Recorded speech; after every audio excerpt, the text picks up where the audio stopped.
কাশফুল দেখি কাশফুল কেমনে যাবো মাদ্রাসা করলে আমি মাদ্রাসা বিশেষ করে মহিলা শাখাতে পোলাপানের অভাব করে ব্রহ্মপুত্র নদের পার।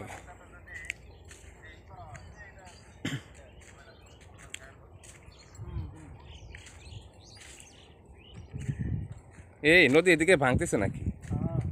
হ্যাঁ,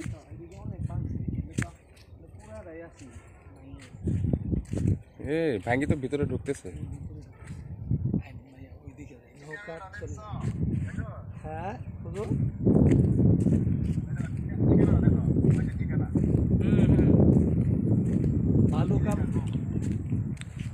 ভালুকা পৌরসভা। যাবো যাবো একদিন যাবো। আপনি একদিন আসেন শেরপুরে, আসেন একদিন শেরপুরে আপনি আসলে